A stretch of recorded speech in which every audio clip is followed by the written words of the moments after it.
Today, Kinetic Energy 1085 is going to show you some tips for installing a shotgun card or side saddle, as he royally screwed his up the first time. Sometimes this guy can be so special needs, ha ha ha. You know it's still my channel, right, Mr. Producer? Okay, I'm not gonna get butthurt. I can have a sense of humor. I'll humble myself on my own channel. Oh, hey, everybody. Didn't realize the producer had me live. Anyway, let's get into it. Not a lot of talk. All right, so welcome back to Kinetic Energy 1085. Let's get into it. Not a lot of talk. Sawyer, the producer, doesn't like a whole lot of talk. All right, so here's the mistake I made. First, we're going to talk about this extra. This was $5 at Walmart. Got it today. It goes over the buttstock, and let me tell you, it is a pain in the ass to get this thing over here. But anyway, there's 5 extra shells. The shotgun does have shells in the tube, none in the chamber. We're still safe on this channel, but I'm just letting you all know so no one gets butthurt that this does have 2.0 buck in the tube. If you look at the Velcro on my side saddle right now, there's 2 pieces. One screw is exposed. There's another one that I'm going to expose as well.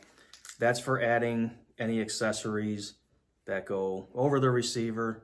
It's just good not to plug those. So the first mistake I made was the side saddle came with the sticky piece, and my OCD took over and I lined it up right to the edge here.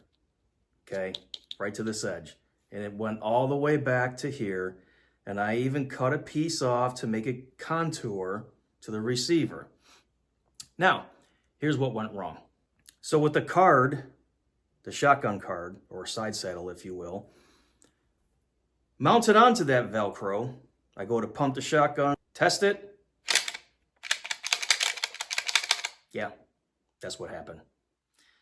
So, most shotguns, you don't have to worry about this with. This is a Remington 870 Express Magnum, and you can't actually take the Velcro for your shotgun card and line it right up to the edge because the pump won't go back.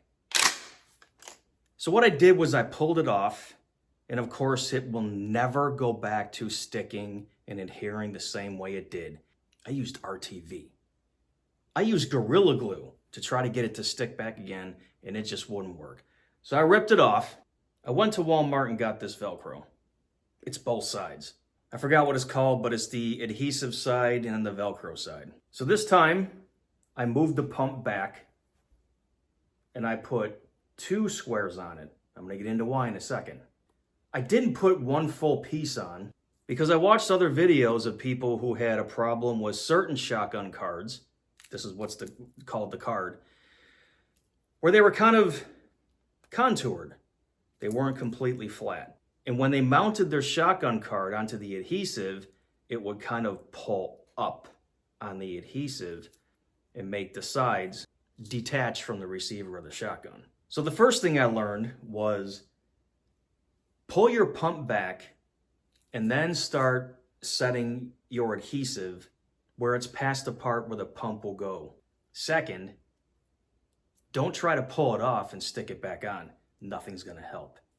If I take 2 little squares of the adhesive and put one about here and one about here, even if this contours, it's not gonna pull away the sticky surface part, the tape adhesive, if you will. So here's my shotgun card mounted with just the 2 squares. It's not going anywhere. I've tried shaking this thing. It actually takes a little effort to rip it off. You can see it can still contour and not worry about pulling off the adhesive part. Let's put this bad boy back in. So tomorrow morning we're going back to the range and we're going to do a little combat training with a shotgun, where we're basically going to have a combat situation where it's basically in your yard. I'm going to go to the certain bay at my gun range that would really represent someone's property outside. And I'm actually going to be moving while I shoot. I'm not going to move, stop, ready, shoot. I am going to move and shoot at the targets because I want to demonstrate all my drills at the gun range pretty much show it's very hard to hit a moving target, but it's very easy to hit a target while moving with buckshot and a shotgun. I've tried walking and shooting with a handgun, walking and shooting with a rifle, the one I train with in the Marines. Walking and shooting and hitting a target is very hard. But tomorrow, we're going to be walking nonstop at 4 threats that are going to be like an outside your home property distance. And we're going to see how many shots we get on target. And then I'm still going to justify why I believe a 12 gauge shotgun with 2 and 3/0 buck, even number 4 buck, is probably the best fighting weapon for non-military use. Of course, hold on. Hold the execution there, Adolf. In the military, in a war, you need rifles. You're doing a lot of long distance shooting. But again, I don't get into all that tactical stuff on my channel.